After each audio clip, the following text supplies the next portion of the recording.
Welcome to Living Off the Van. We're the Nolders, Henry and Sarah, along with our 3 kids, Nyoka, Kiana and Louie. We've packed up our everyday lives to travel Australia with no known end date. Watch and subscribe to Living Off the Van to follow our adventures and see all the amazing places we go.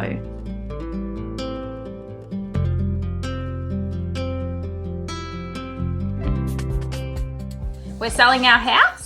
We did weigh up options to obviously finish our renos, rent it out, but just weighed up a lot of pros and cons, and the best option for us moving forward, we think, is to sell our house, considering the market's so hot at the moment. Pretty much had a date that we worked on selling, and yeah, we're working towards that, and we've picked a real estate agent. We've locked in photos, we've locked in our open house date, and I guess, yeah, the date the house is going on the market. So we've sold a few of our toys as well. We had 3 motorbikes. I had a 450, and the 2 girls had little 110s. And we decided that there's something that we didn't want to store, purely because it just gets so hot here in Swan during the summer. It can get up to 45, 46 for a couple of days, and it's just not something that I really wanted to have sitting in the sun if we decided to store it, or if and when and what we decided to store it in. So we just thought we'd just let it go. Not only that, I guess 2 years or a year, or depending on how long we travel for, the bikes are just sitting there and getting older and not getting used. Yeah, so I suppose the cars. I had a Volkswagen Amarok that I actually sold last week. It was a good car. It definitely wasn't going to do what we needed it to do. It definitely didn't have the towing ability to do what we're going to have to do, and the upgrades that were required as a start weren't going to be good enough. Like, I liked the car, it was fine, it was a good car, but yeah, just wasn't going to do it. Sarah's got a Volkswagen Tiguan, which I love, but obviously that isn't going to tow a caravan and go places that we want to go. And obviously having 2 vehicles, there's no point. One will we have to worry about storing it and where are we going to leave it, and maintenance and regos and whatnot on a car that we're not even using. So obviously the easy choice is just to sell both, to buy the vehicle that we need for the trip. Once we get the new car, then we'll put my Volkswagen on the market, because obviously we're going to need 2 cars to get around, especially if the new car's getting some work done. We don't want to be without a car with the kids and everything. So yeah, there's a fair few decisions to be made in and around what is the right car for us. It's actually been something that we've been working on since probably the start of 2021, I think it was. Yeah. And trying to work out what is going to be the right car. Like, we went away early 2021 in over to Bright, Falls Creek. We did the whole east coast of Victoria. Then went into, what was it? Wilson's Prom. Down there. Phillip Island. Yeah, I think it was just over 2 weeks. And sort of got a bit of a feel with the camper trailer what that was going to be like and whether we wanted to do it. And it was, we'd made a decision then that we would, it's definitely something we wanted to do, was buy a caravan that's going to suit us and the kids and what we want to do moving forward. But getting back to the car, then we had a fair few options at the start. One of the options, which I know Sarah kind of laughed and cringed at, was a Mercedes G-Wagon.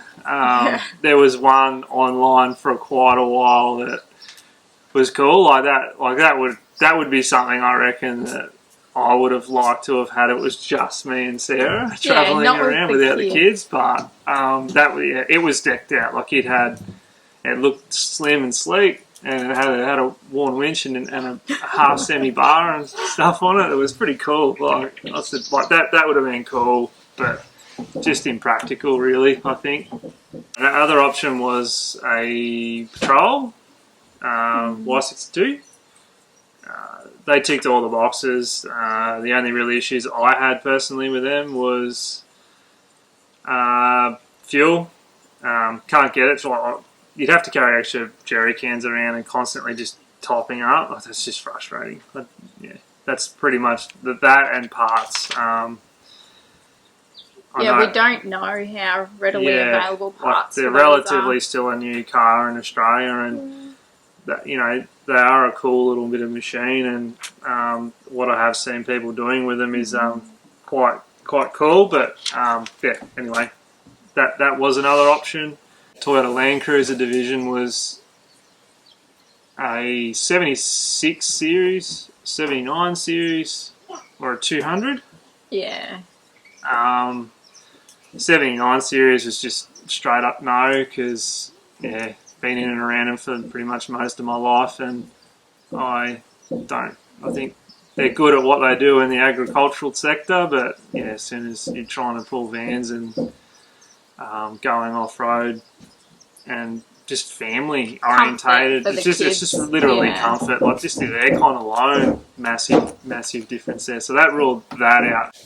In and around the 76 series, it was probably more of a budget thing than a practical thing. Yeah. It was, you could buy basically a 76 series to do the job. It was already done. Yeah, you didn't have to go. Didn't have to do all the bars and snorkels and like winch and all those drawers and fridges, and so like there's quite a few out there that actually had all that stuff done to it, which is that's fine. But I did want to be a part of the build process at some point and actually try and save some money. So but those kitted out ones were like at the starting price of like a stock 200. Yeah, so we kind of had to play up. So like a pretty much 95% finished 76 series ready to go was pretty much close to the purchasing price of a 200 series. Got a mate around town here that actually has both of them, the 76 and the 200 series, and he very much pushed us towards the 200 series. He said that the 76s, they're just too narrow with the the three kids and a baby seat in the back. It's just not really going to work. Everyone has to be quite comfortable on this trip. So that kind of steered us away from the 76. I didn't want to be driving a manual everywhere. Yeah, well, that was the other thing. I don't know why. My first car was an auto, and I've had about 4 cars since then, and they've all actually been a manual. Yeah. And I keep telling myself I just love to have an auto for once. The manuals are just a thing of the past, really. That's just hard me. Work. I'll be kicking myself when the starter motor dies down a long dusty track and there's no one around, and wished I had a manual. At least I could get tow started. But anyway, story hopefully that doesn't happen. Touch wood. So it kind of steered us towards a 200 series, and there's a lot of reasons around why we chose that.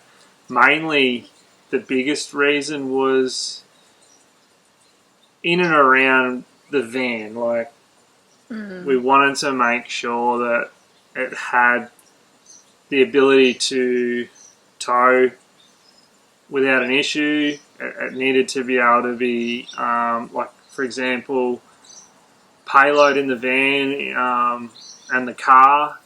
There's not a lot of GVM upgrades that you can get that are recognised in every state.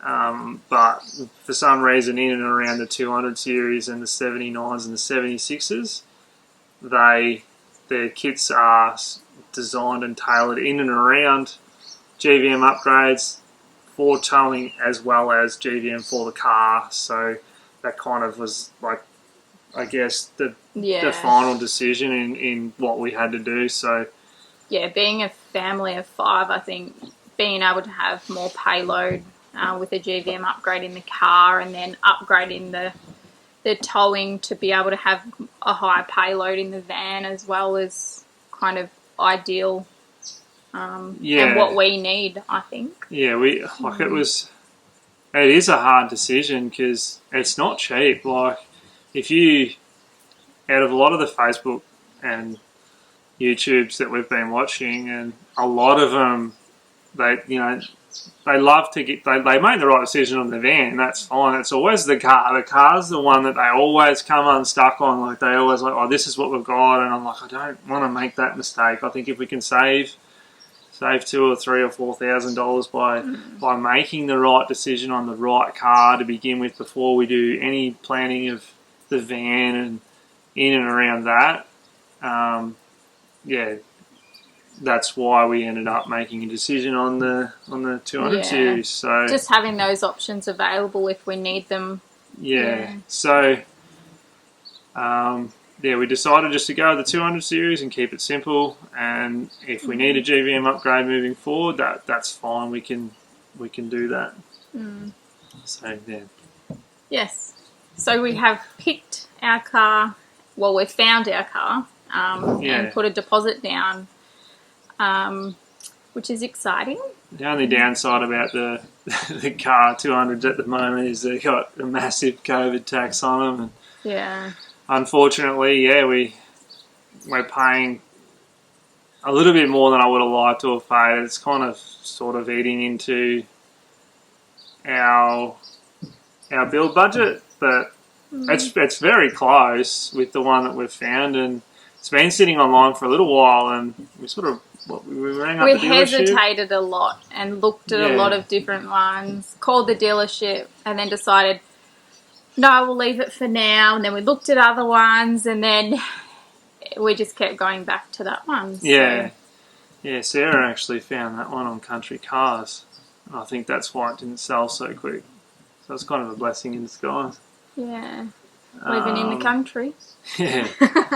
So anyway, we were the first ones to make contact on this car, and we sort of, like Sarah said, we went back and forward a couple of times looking at other cars, and apparently that car was subject to finance about 4 times before we rang him up. We rang him up and said, oh, look, yeah, we'll take the car. And he goes, oh, you're lucky because it just fell through again for the 4th time. And I said, look, I'll pay the deposit. With our Caravan, there's so many options out there.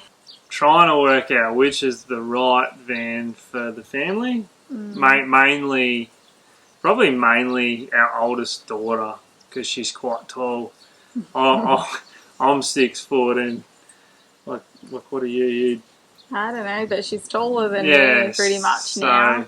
You know, like, she's quite tall, so for her to sit up, it's kind of hard. And we were down in Melbourne, a month ago now? Yeah. And looking at caravans down there and what it was going to take to get one, and who has one, and the build times, and whether we get a brand new one or a second-hand one. And it got to the point where even the second-hand ones were going quick. Like, you had to make a decision fast. So then we thought, we'll try and we'll just find somewhere we can get one built. But I don't know, that turned out to be quite difficult. Yeah, well, getting crazy time frames from some manufacturers and dealers. It was, ranging from, some were like 8 months, some were 12 months, some were like 18 months. So we're like, oh, okay. Yeah. The one that we really like the most, which we won't tell you at the moment, but I think that was the 18-month build time. And we were kind of like, this is the van we want. We've even 18 months away. We even contemplated, do we just get something second-hand for now and just make a start and go and then pick this van up halfway through the trip, or what do we do? But yeah, I don't know. I don't know what we're going to do. Yeah, so you'll just have to wait and see what we decide.